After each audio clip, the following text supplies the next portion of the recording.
Okay, there you go. It's running,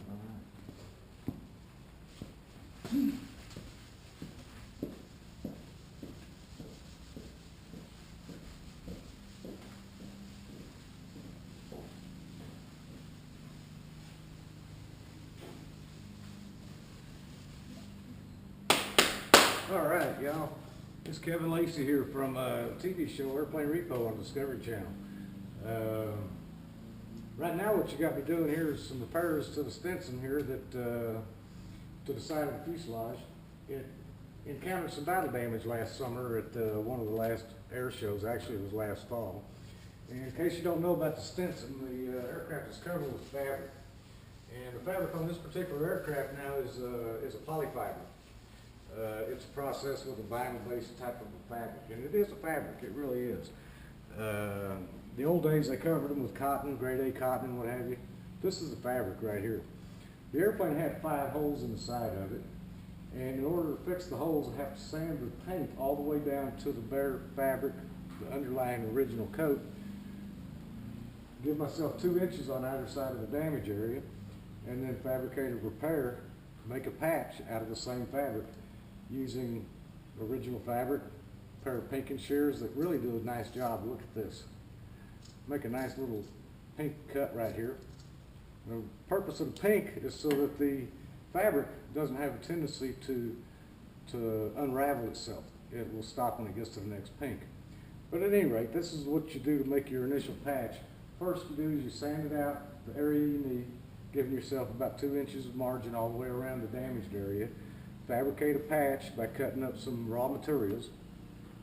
Get your patch all situated. This handy dandy glue here called Polytack. Go ahead and glue your patch on there. This is a really good cement for fabric. Glue your patch into place. Once the patch is in place, then you'll want to let it set up and dry for overnight. Then you will come back and we'll start applying a dope, which is a polybrush in this case. And this polybrush has a little bit of a red tint to it. The red tint is so that you can tell where you've actually brushed this on. Otherwise, if it was clear, you'd just be painting over the same place you've been already and wasting dope and not getting the full coverage on what you're working on.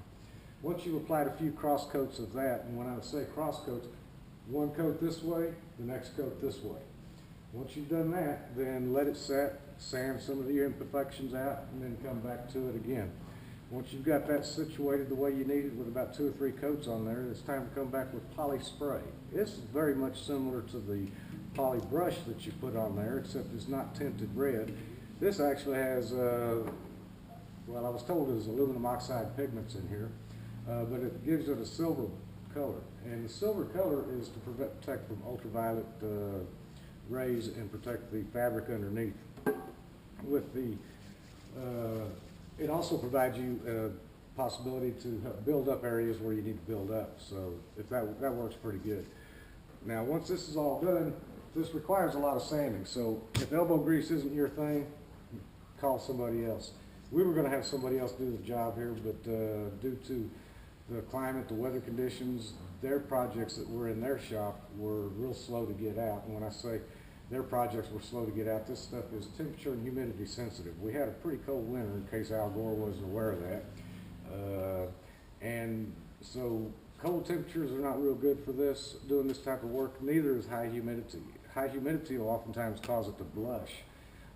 Blushing is where moisture in the air, for example, will get caught up into the paint as you're spraying it, the dopes as you're laying them on the airplane, and has a tendency to infect the finish that you're putting on there with micro fungicidal growth underneath, if you will, for lack of better terms. And it really doesn't, it's not real good for your finished product. So in any case, I've been spending a lot of time on the sandpaper here, and it's about time for me to go mix up some paint, which case is going to be an Aerothane. And this is a 3-part polyurethane type paint where you use a catalyst, you mix it up, put a catalyst in there, you come back with some reducer, back it all off, give it a little bit of time in the cup to flash. Once it's all flashed out and ready to go, then you come back and you spray it on. You start out spraying 3 coats. Well, you start out spraying a light tack coat, lay that tack coat down, and you come back after about 15 minutes and lay another coat a little wetter, and then the final coat comes in at full tilt boogie, and you blow it on there. You're giving it about 15, 20 minutes between each shot. With any luck, we'll have a really nice looking finish on the side of the airplane. Once I'm done with the blue, I will peel off a lot of the other paint on here, or a lot of the other tape on here, and then I'll come back and lay out the yellow stripes on here. I'll probably wait tomorrow or 2 days to do that, because just to let the new paint and the new finish have a chance to set itself up. So at any rate, with all that said and done, I think the sanding is all done. The airplane's ready to go. I'm going to start painting. So if you give me a few minutes, I'll come and turn this back on just about the time it's ready to go.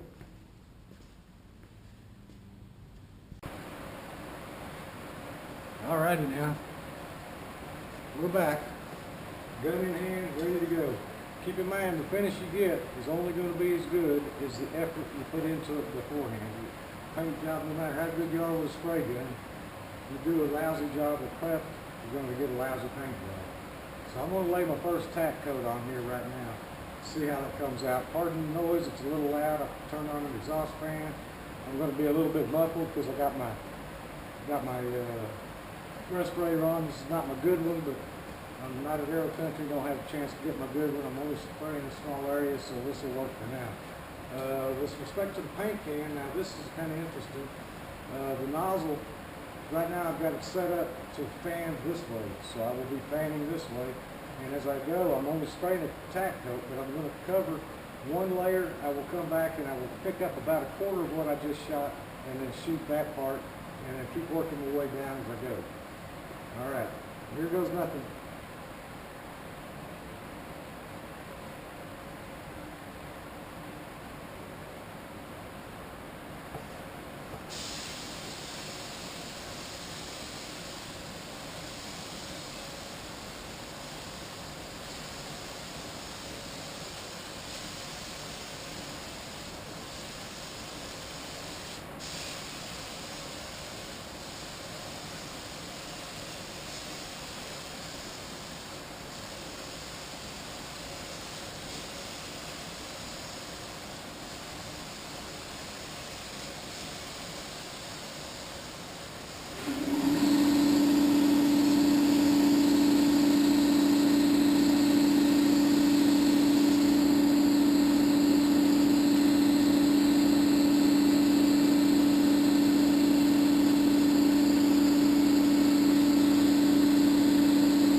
Okay, now, so the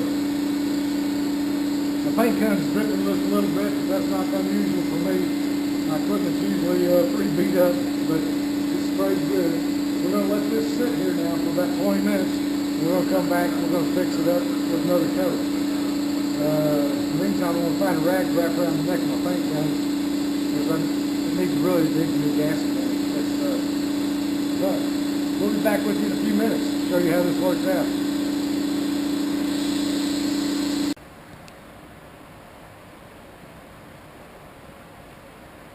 Alrighty, boys and girls, here we go. It's time for coat number 2. This is going to be a reasonably decent wet coat here. So I've made a little diaper for my paint gun, so hopefully it won't drip paint everywhere. Yeah, just wish I took better care of my stuff, but whatever. Here we go.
As you can see, the project's starting to take shape here now. It's starting to look really good. I'm really proud of how it's working out so far. We'll be back in about another 20 minutes. Lay the final coat on. The next step will be to get the borderline tapes off so that our edges will stay clean and crisp. And once we do that, then the next step will be to lay out the stripes for the yellow. In the meantime, I'll be back in about 20 minutes. Adios.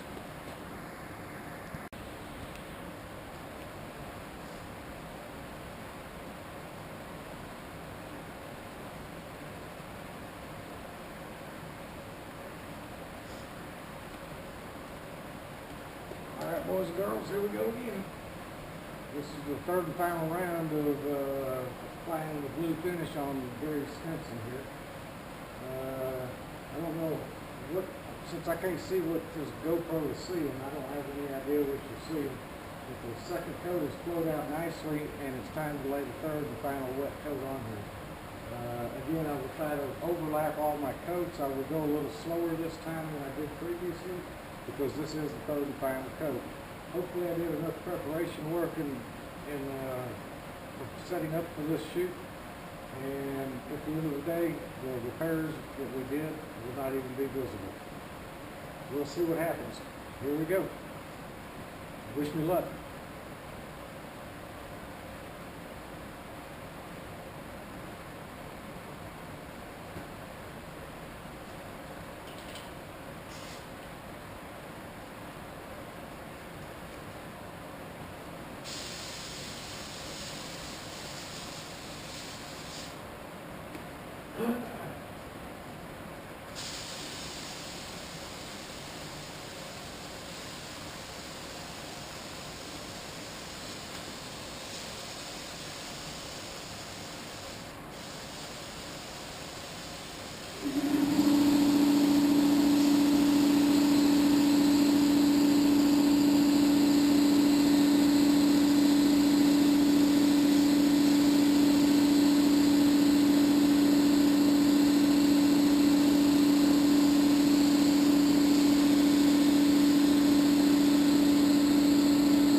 I'm going to give that a few minutes to flow out, and